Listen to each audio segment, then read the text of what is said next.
예, 시청자 여러분 안녕하십니까. 고영신 박사님의 고언직설 코너입니다. 잘 계셨습니까? 네, 안녕하세요. 예, 고 박사님. 네. 저기 엊그제 무슨 이부진 지금 호텔 신라 사장 그러니까 이재용 부회장의 동생이죠, 여동생이죠. 그리고 이제 장녀고요. 이건희 회장의.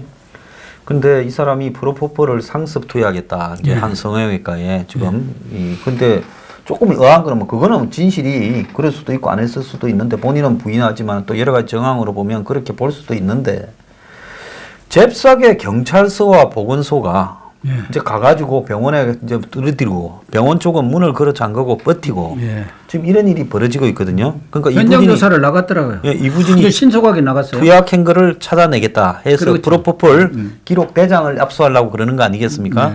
그래서 프로포폴은 마약류이기 때문에 아마 그 대장을 해서 거기서 대조를 하겠죠. 그렇죠?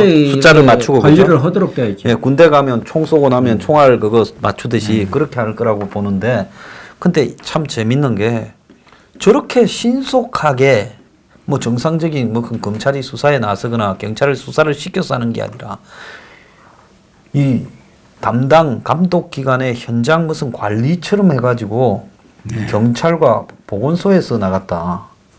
이게 좀 의아해요. 이 무슨 배경이 없이 그냥 저절로 이러지는 않을 것 같지 않습니까? 무슨 경찰에서 이제 나가더라도 아무래도 그 강남 보건소고 같이 나가서 합동으로 현장 조사를 하는 게 훨씬 더 정확하게 알겠죠. 그런 뭐 관리대장이라든가 또 프로포폴에 얼마큼 어떻게 써야 되는지 이런 것은 뭐 경찰이 전문적인 지식이 없을 수도 있으니까 같이 나갈 수는 있는 거예요.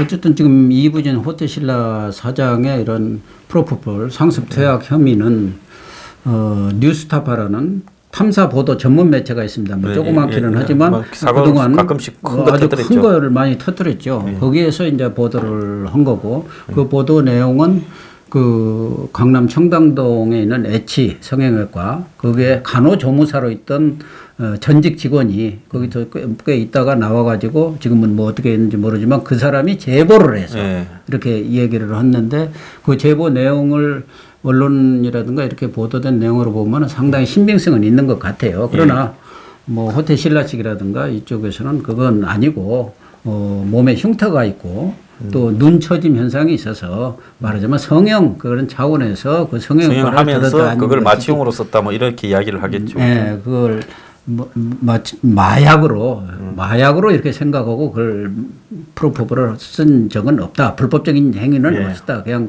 치료 목적으로 다닌 거다. 성형외과는 그 얘기예요. 그런데 진료기록부와 마약 반출입 대장을 경찰서하고 보건소에서 요구를 하는데 자, 이 부분이 좀 매우 의아합니다. 일부 경찰은 원장을 만나기 위해 전날 병원을 떠나지 않고 밤새 현장을 지키고 있었고 원장은 병원으로 출근을 안 한 상태고 그 다음에 보건소가 이 성형외과에 대해서 조사 명령서를 발부했지만 병원은 대응하지 않고 문을 잠그고 있다. 그러니까 병원에서 문을 잠그고 경찰과 보건소 직원이 밤새 대치하는데 이런 정도의 사건으로 그러면 신속하게 경찰이 예를 들어서 그 영장을 발부받아 가지고 그래서 영장 들고 가면 그렇게 올 수가 없죠. 그런데 왜 이런 식으로 갑자기 뛰어나가 가지고 경찰이 지금 이렇게 하느냐. 자, 이 부분은 이 삼성하고 현증권하고 관계 보면 이제 처음에는 최순실 사태 때 말 때문에 들어갔다가 또 풀어줬지 않습니까? 풀어줬죠. 또 풀어줬어. 또 있다가 또 작년 7월 달인가 인도에서는 인도의 삼성 행사에 또 같이 가서 있었지 않습니까? 근데 이재용 형님은 거기서 뒤에 빠져 있었지만 어쨌든 대통령이 삼성의 인도 공장에 왔다라는 거는 봐주는 거 아닌가 싶어요. 많이 봐준 거죠. 근데 또 북한 갈 때 9월 19일 날 하루 전날 갈 때 또 북한 가기 전날 에버랜드를 압수수색해서요. 그 또 북한 가는데 왜 에버랜드 압수수색 하나 하는데 또 이 선거위가 냉면이 목구멍으로 넘어가느냐 하는 게 처음에는 저기 SK에 최태원이다 이러더니만 나중에 그게 또 이재용이다 이제 이야기가 또 그렇게 나오더라고요. 그러더만은 이제 북한이 원하는 대로 호락호락 북한의 삼성이 뭐 돈 투자를 안 하겠다 이런 뉘앙스인 것 같고, 그 다음에 또 문정인이가 북한에 갔던 회장님들 모여서 정기적으로 공부 좀 하자니까 또 거기도 안 나가고 안 미국에서도 압력도 들어왔지만요. 그러다가 또 삼성에 이제 삼바가 터졌지 않습니까? 네. 가을에. 네. 그래 삼바가 터지면서 또 삼성이 또 큰일 났다 싶었는데 1월 달에 뭐 여러 가지 정권의 스캔들이 터지고 지지율이 가라앉고 이러니까 1월 달에 이재용이가 아마 청와대부터 시작해서 행사장에 5번을 등장이 됐다는 거예요. 그러니까 또 대통령 이재용이 옆에 씌우고 또 뭐 이래갖고 갔어요. 또 둘이가 또 회복됐나 했는데 요 근래 또 보니까 저 정권 거래소를 또 삼바 문제로 또 압수수색을 들어갔어요. 삼성바이오 문제입니다. 네, 바이오. 네, 삼성바이오. 그러다가 또 이부진이한테 또 이렇게 대치를 해요. 그래서 뭐 일상적으로 정치를 모르는 사람이 보면 아니 뭐 그럴 수 있겠다 하지만 이런 걸 복합적으로 보면 좋았다가 풀었다가 좋았다가 풀었다가 지금 몇 번째 이러고 있는지 모르겠는데 이것도 그런 일환에 좀 관계가 있다 봐야 되는 거 아니겠습니까? 이부진이 문제도. 그 전에 이런 프로포폴이라는 건 향정신성 의약품이기 때문에 철저한 관리대장을 마련해야 되죠. 네, 해둬야 합니다. 그래서 쓴 날짜라든가 양이라든가 뭐 이런 것들 정확하게 기록을 해두는 게 의무예요. 그런데 그 간호조무사 얘기는 관리대장이 있기는 있는데 이걸 다 조작했다는 것이죠. 그러니까 뭐 고의로 누락인가 와서 맞고 갔는데 안 맞은 걸로 보고 다른 사람이 맞은 것을 앞으로 빼놨다. 그거를 많이 준 것처럼 하고 그걸 빼서 이렇게 맞추고 그리고 아주 이부진은 뭐 일반 것이기도 오지 않고 그 직원 전용 엘리베이터에서 바로 원장하고 직거래를 했다. 이런 저런 것으로 보면은 어쨌든 경찰로서는 그냥 넘어가기는 좀 어려운 측면이 있죠. 이거 철저하게 조사를 할 수밖에 없겠다. 자칫하다가는 이게 아주 예민한 문제고 또 삼성과의 문제이기 때문에 여론으로부터 그렇지 않아도 지금 민감한 시점 아닙니까? 경찰이. 그러니까 이런 것에 신속하게 좀 들어갔을 수도 있어요. 그렇게 좋게 보면은. 그럴 수도 있겠죠. 또 하나는 뭐 우리 황 소장님 말씀하신 대로 정치적 해석. 모든 것을 또 우리가 꼭 정치적으로만 보는 거 아니냐. 그런 시청자들도 있을 거예요. 그런데 현실적으로 삼성그룹이 미치고 있는 영향력이라든가 권력과 재벌, 그러니까 권력과 경제, 정경유착이라고 우리 하지 않습니까? 그런 관계가 우리 역사에서 아주 뿌리가 깊기 때문에 그런 면에서 우리가 정치적 해석을 안 할 수는 없거든요. 그런데 이제 과거 노무현 정권 시절에는 그 당시 미래전략실이라고 그러죠. 거기에 이제 이학수 씨가 그 부산상고 출신 아닙니까? 부회장 딱 맡고 앉아가지고. 뭐 아주 청와대하고 관계가 좋았죠. 삼성 그 미전실인가 거기서 만든 어떤 국가 경영 계획서인가 그거를 거의 청와대가 가져다 다 썼다는 거 아닙니까? 삼성 경제연구소에서 만든. 네, 맞아요. 경제연구소. 근데 이 정권 들어와서는 지금 삼성과의 관계가 늘 언론에 많이 오르락내리락 하지 않습니까? 뭔가 갈등이 좀 강한 것 같다. 그러니까 문재인 대통령은 남북 경협을 지금 최우선 과제로 지금 삼고 있지 않습니까? 한반도 뭐 긴장 완화라든가 이런 것도 물론 뭐 중요하지만 결국은 남북 교류 경협을 통해서 이렇게 상호 윤인을 하자고 이렇게 좋은 뜻으로 이해는 합니다만 어쨌든 경협에 열심히 아주 모든 노력을 기울이고 있는데 그 경협을 하면 결국은 돈 아니겠습니까? 돈이 뭐 어디서 나옵니까? 국고로 하는 것을 한도가 있고 결국 삼성이라든가 이런 데서 적극적인 그런 경협 의지를 보여야 하는데 그동안 알려진 바로는 뭐 이재용 부회장이라든가 삼성그룹 전체가 여기 발 잘못 들였다가 미국에 제재에 걸려가지고 하면 이게 뭐 그룹 자체가 박살이 날 수도 있다. 그렇죠. 그런 차원에서 상당히 미온적인 그런 입장을 보였기 때문에 경우에 따라서는 죄였다가 놓았다가 하면서 삼성을 압박을 하는 거 아니냐. 그러나 이 부분을 반드시 그런 차원으로만 연결시키기는 좀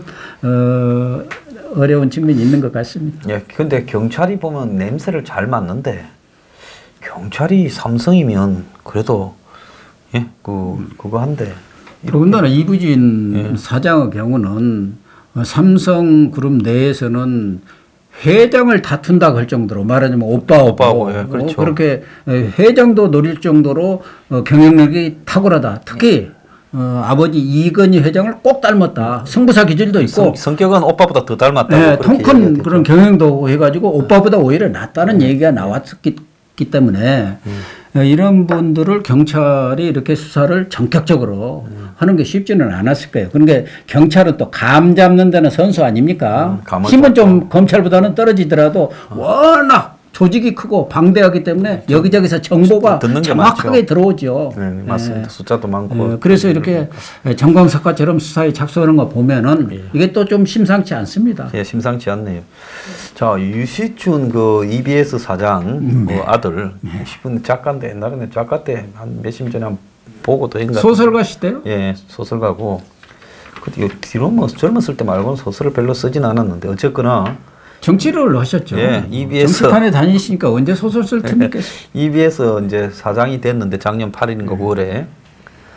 그런데 아들이 딴 것도 아니고 마약으로 구속이 됐는데 이사장에 취임할 때쯤에는 마약으로 구속됐다고 이야기를 해줬는데 청와대에.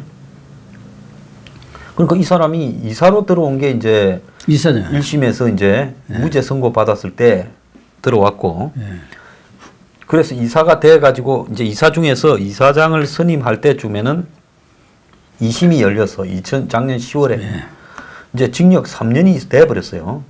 그런데 이제 그 이후에 이제 이 사람이 그 이사장으로 이제 선출이 되는 그 타이밍 같은데, 그래서 청와대의 아들 이 부분을 이야기를 해줬다는 겁니다.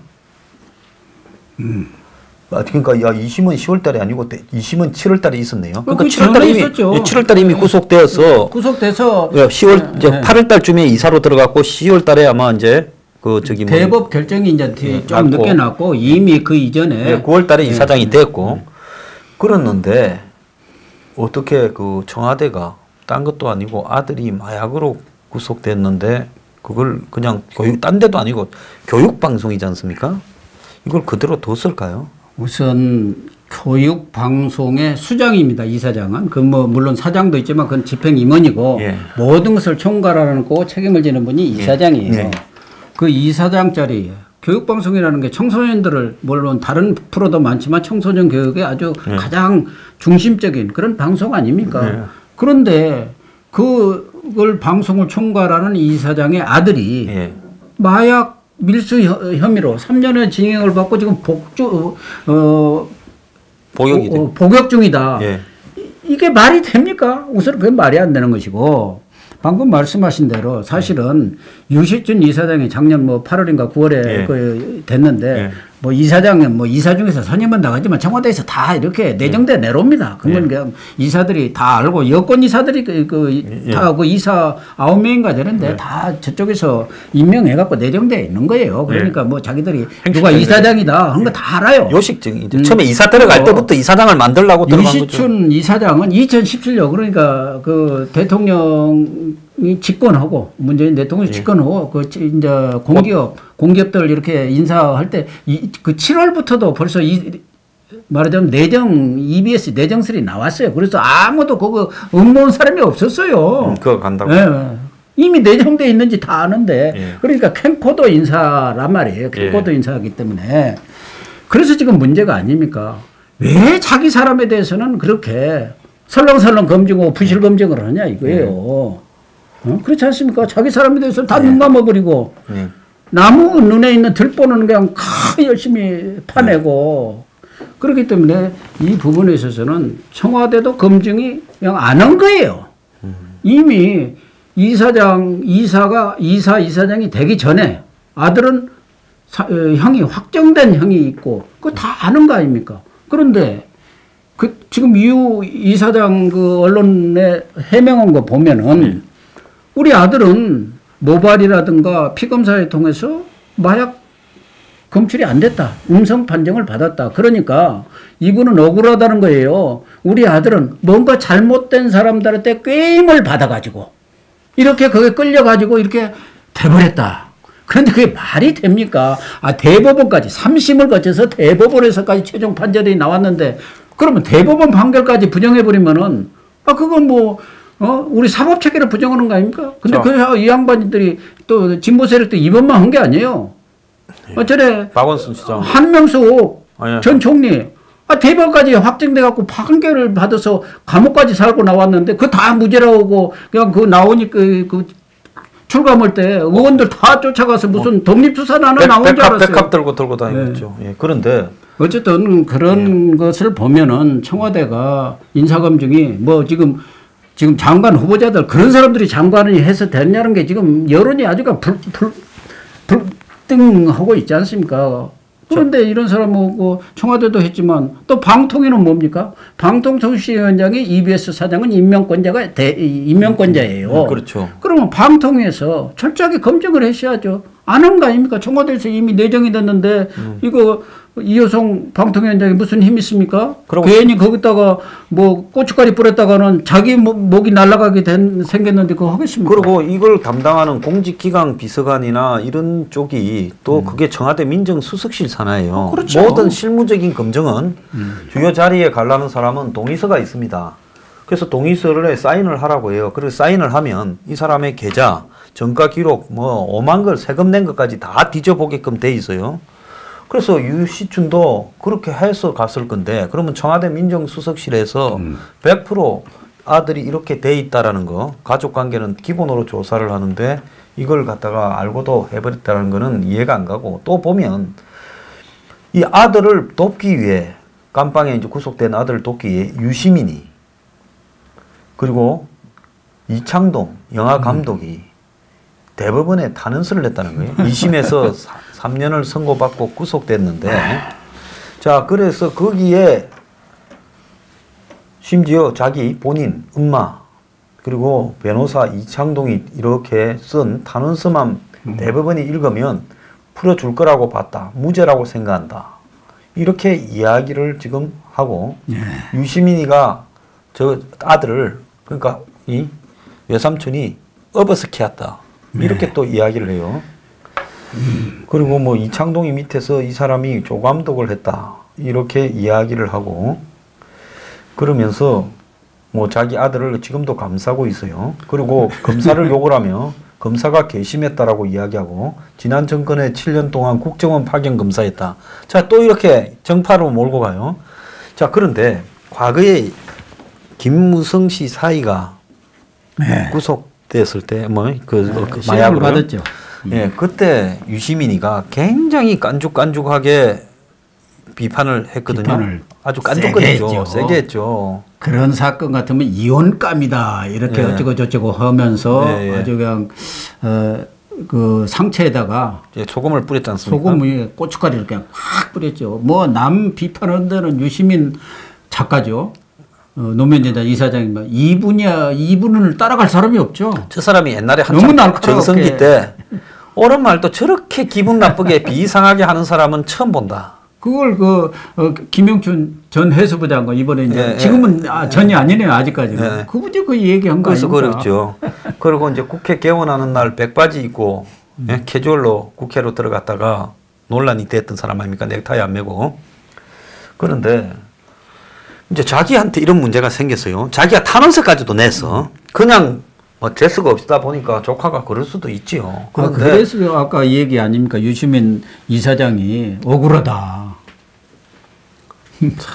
대법원까지 대법원이 그냥 뭐 억울한 사람 그렇게 결정을, 그 3심에서 그렇게 나왔을 때는 그에 관련된 증언이라든가 증거라든가 이런 게 다 있다고 봐야죠. 그리고 2년 전에 왜 잡았는가 하면 2년 전에 마약 관련해 가지고 이미 걸려서 2014년에도 걸렸어요. 계속 보고 있었는데 이 친구가 해외로 나갔다가 뭘 탁송을 하니까, 그러니까 자기가 있던 그 연예 무슨 기획사 같은 데로 국제 우편물을 이용해서 그걸 탁송한 거예요. 또 이름을 거기 지 이름이라고 안 하고 볼이라고 지가 만드는 뭐 독립 영화의 주인공 이름인가 뭐 이렇게 해서, 그래서 택배 요원으로 검찰이 가장을 하고 들고 가서 잡았다는 현장을 압수수색을 했는데 그 자리에서도 그런 마약류 피우는 무슨 담배 페이퍼라든가 그라인더 그 마약을 가는 데 쓰는 그런 것까지 다 압수가 된 거 아닙니까? 그러니까 2014년에는 그때는 이미 그게 나왔어요. 마약류가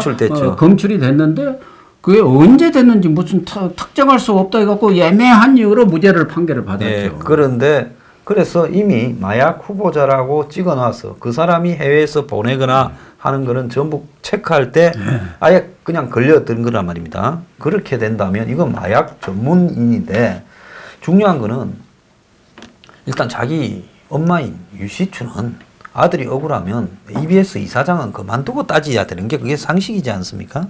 억울하고 안 억울을 떠나서 교육방송의 이사장이 아들이 마약류 투약 혐의로 밀수 혐의로 이렇게 논란이 된다면 그건 그날로 그만둬야죠. 또 하나 아까 탄원서 얘기도 나오는데 그 탄원서 얘기하지 마세요. 저도 탄원서 때문에 아주 애를 많이 먹었어요. 뭐 사건이 있으면 지금 제가 힘이 없습니다. 좀 힘 있을 때 보면 그 탄원서에 좀 올려달라. 아직 올리기가 어려운 사람도 그 다 인간관계가 있는데 내 몇 안 올려줬더니 그 때문에 또 왼수됐어요. 올려주면 양심에 걸리고 안 올려주면 또 인간관계가 끊어지고 그렇게 되는데 어쨌든 유시춘 씨도 당연히 물러나는 게 옳고 그러고 나서 따져야죠. 엄마로서 뭐 그 아들의 억울한 게 있다면 풀어줘야죠. 어떻게 자식보다도 더 중요한 사람. 더군다나 유시민 이사장 이분은 지금 여권 내에서 대권 주자 1위예요. 1위라고. 그리고 본인이 아까 김무성 의원의 그 사의 사건 때도 그랬지만 얼마 전에 그 아주 인기 있었던 모 방송에 알뜰신잡이라는 게 있습니다. 거기서도 언제 보니까 나와가지고 마약류 무슨 음주 뭐 이런 것은 아주 그 유해하기 때문에 철저히 단속해야 한다고 하고 이 양반은 또 보건복지부 장관까지가 신분 아닙니까? 그러네요. 그런 분이면은 이런 문제가 나왔을 때는 정말 그 무슨 조카까지를 사생활까지를 어떻게 책임질 일은 아니지만 자수하는 게 좋죠. 자수해야죠. 자, 그런데 작년인가 재작년인가는 또 재작년이 2016년인가 박원순 시장이 또 저기 누나 아들 조카가 또 중국에서 마약을 반입을 하다가 걸려갖고 또 10년인가 받아서 한국 교도소로 또 이송이 됐다. 그리고 좀 저렇고 저 대선 후보들 마약 조카들이 있는가 앞으로 조카들 마약하는 거 안 하는 거를 보고 대선 후보로 좀 가야 되는 거 아닌가 싶기도 하네요. 저는 지금 우리는 이제 마약 청정국이라고 그러거든요. 인구 10만 명당 20명 이내가 되면은 마약을 뭐 이렇게 사범이 그 이제 청정국이라고 그러는데 최근에 지금 번영석 사건의 핵심도 마약이에요. 그게 핵심 마약이죠. 김학의 차관 얘기도 마약입니다. 물뽕이 뭔지 아세요? 물뽕? 요새 물뽕 하는데? 그 뭐 물에 타는 히로뽕이죠. 그러니까. 메타 암스타민인가? 아까도 잠깐 얘기했지만 뭐 김무성 사위라든가 또 이명박 아들 이시영 씨. 거기 또 뭐 그런. 그것도 KBS 추정 60분에서 그 마약 혐의를 가지고 60분 보도를 했어요 작년에. 그래가지고 그 가처분 소송도 냈는데 기각당하고 그랬죠. 그래서 지금 그때도 지금 번영선의 그 직원들하고 그 가서 아레나 그 클럽이라든가 가서 같이 어울리는 거 그런 것들이 다 보도가 됐고 사실은 또 박근혜 대통령도 전 대통령도 그때 주사 아줌마가 뭡니까? 프로포폴 얘기가 나왔잖아요. 7시간 때 프로포폴 그 김영재 원장인가 뭐 무슨 손님이라고 해갖고 몰래 들어가 다니는 사람이 있었잖아요. 그때도 프로포폴 얘기가 나왔지만 뭐 사실로 밝혀진 것은 아니지만 어쨌든 우리 사회에 그냥 우리 보통 서민, 뭐 농민, 근로자 뭐 이런 것뿐만 아니라 최고위층 그리고 그 자녀들까지 지금 사실은 마약이 광범하게 퍼진 거 아닌가 보여지고 사실은 이게 드러난 게 그렇지 재벌 2, 3세, 4세 이 사람들은 어떻게 노는지 그 클럽 가서 돈 1억짜리 쓰고 5천짜리 하룻밤에 쓰는 사람들 다 그런 사람들이에요. 그런 사람들이 그런 상류층들한테 이렇게 보편화되어 있는데 마약이 그것도 참 문제입니다. 예, 이게 진짜 문제인데 이 버닝썬 사건을 중심으로 해서 이 마약에 대한 전반적인 한국 사회의 단속에 안 들어가면 서서히 그냥 마약이 이제 아주 그냥 일상화되고 예, 그냥 요즘 뭐 보편화될 평범한 가능성이 직장인들도 마약하는 사람들이 그렇다니까요. 많다 그러더라고요. 예, 예. 그래서 그게 지금 심각하다 이래 봅니다. 어쨌든 뭐 이번 예. 그 유시준 씨 아들 예. 또 이분인 씨 이런 사건을 계기로 해서 우리 사회 전반에 아주 퍼지고 있는 이런 마약 예. 이 부분에 대해서는 뭐 그건 뭐 정치적인 그 이념적인 것도 아무 관계가 없고 예. 건전한 예. 나라를 끌어간다는 차원에서도 아마 정말 이것은 도려내야 합니다. 예. 자, 다음 이야기로 좀 가면 그 지금 장관 7명이 임명돼 있는데 굉장히 시끄러운데 딴 게 워낙 시끄러운 게 많으니까 그렇죠. 내용보로 보면 막 별별 허접한 게 다 있어요. 뭐 심지어 무슨 뭐 탈세부터 시작을 해서 자식들 그 백력 깊이부터 부동산 투기 뭐 막말을 또 말할 수 막말에 다 있는데 근데 이 7명의 지금 재산이 신고한액이 152억, 예, 1인당 22억, 시세로는 252억, 1인당 36억. 시세의 60%를 신고했다는 거예요. 그러니까 이 신고액이. 그런데 재산도 많고 뭐 거의 대부분이 부동산 투기를 다 했더만요. 이제 막말한 사람은 부동산은 별로 없는데 말이 이제 입이 험했고. 그런데 그 좀 국토부 장관을 부동산 투기꾼을 갖다 놓은 공무원으로서는 막 아예 그냥 100% 완벽한 부동산 투기를 예, 했고요. 예. 그 외에도 보면 다들 투기를 이렇게 하고 지금 장관은 아닌데 얼마 전에 식품의약품안전처장이 된 이 의경이라는 여자는 무슨 약대 교수인데 후 지금 식품의약품 중에나 거기에서 식품의약품안전처에서 고소를 해서 법적으로 진행 중인 사건의 그 중해제약인가? 네. 거기에 지금 사회 이사를 맡고 있는 사람을 데리다가 식품의약품 맡겨놨어요. 그래서 좀 이 뭐라고 할까? 이런 사람들 말고도 이 정권 주변에 깔끔한 사람이 많을 건데 어디다가 이 쓰레기 하치장에서 뒤지다가 좀 나은 쓰레기를 데리고 왔다고 이낙연 부총리가 말을 하지 않았습니까? 입이 좀 쓰레기인 사람은 그 중에 좀 낫다. 예. 그러니까 이건 나는 조국 수석 차원이 아니라고 봅니다. 예. 참 문재인 대통령도 재주는 좋으신 분이에요. 이런 분들 일부러 모시고 올라도 글쎄 말입니다. 참 힘들 것 같아요. 아무 사람이나 데려놔도 이거보다 나을 것 같아요. 그런 분들을 그렇게 알알이 모아놨는지 모르겠어요. 이거 부동산 투기의 규제들 아닙니까? 예.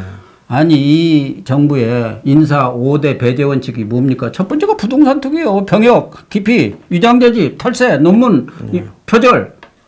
이거 5개가 걸린 사람은 무조건 아웃이다. 이렇게 얘기했지 않습니까? 예. 그런데 7명 중에 4명인가 5명인가 다 부동산 투기로 황 소장이나 우리 같은 사람은 인생을 헛산 것 같아요. 괜히 입만 나불대고 앉아가지고 실속은 없고 그런 것 같아요. 이분들은 출세도 해. 돈도 벌어. 그러니까 참 좋은 거는 다 해요. 요새 아마 많은 국민들이 나 같은 생각 갖지 않나. 참 좌절감을 느껴. 인생 헛살았구나. 아니 우리 고 선생님이 좌절감을 느끼면 저는 저기 물에 빠져 죽어야죠. 근데 이 사람들이 말이 됩니까? 특히 아까 뭐 그 건교부 장관 후임자 그 내정자 얘기했는데 최정호가 최정. 이분은 말이에요. 그 장관 내정도 이제 되기 전에 통보 받으니까 얼른 그 분당에 있는 정자동에 아주 좋은 아파트입니다. 그것도 딸한테 딱 증여를 했어요. 그래가지고 하고 세종시에도 또 좋은 그 아파트 한 채 있지. 잠실 엘스라고 그 아주 재개발하는 데입니다. 그래가지고 세 채가 있었던 거 아닙니까? 알짜배기로만 세 채. 알짜배기죠. 아주 강남, 세종, 분당 아주 알짜예요. 강남도 장실이다. 이런 분이 건교부 장관을 하면은 국민들한테 작년에 김현미 장관 들어서면서부터 또 뭐 정부도 뭐 강력한 부동산 투기 억제 정책을 폈습니다만은 집 갖고 있는 사람 다 고통스럽게 하겠다. 집 팔아라, 내놔라.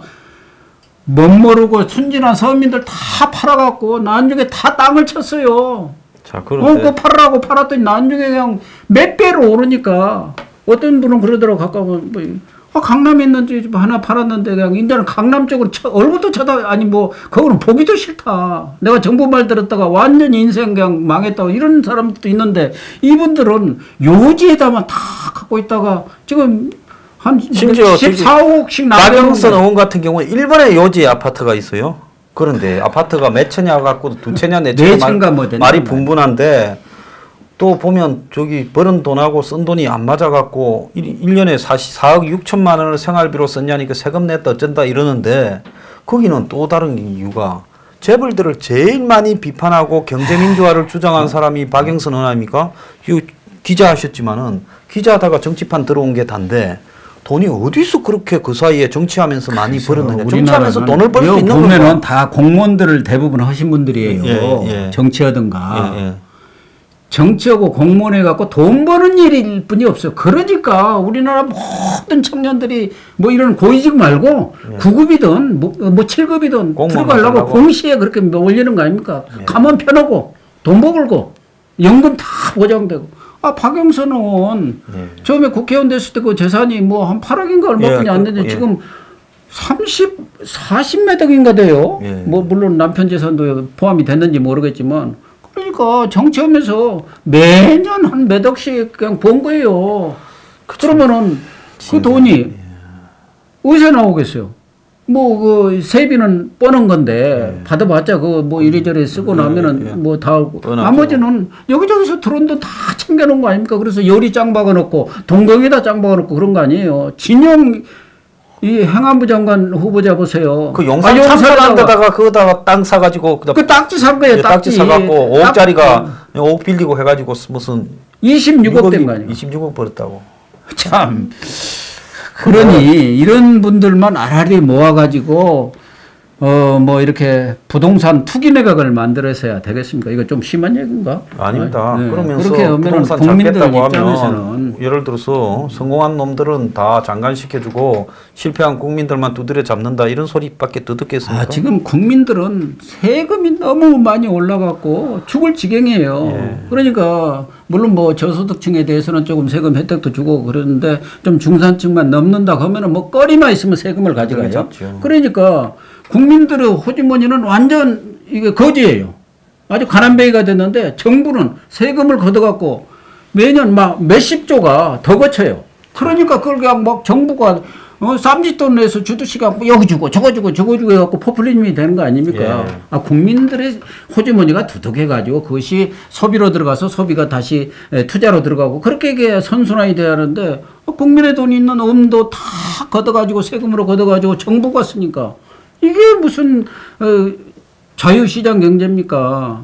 그런데다가 이렇게 부자들 또 잘 나가는 사람들만 투기 잘하고 위장전입 잘하고 그 누군가 또 위장전입 하신 분도 계시잖아요. 과기부 장관인 후보자는.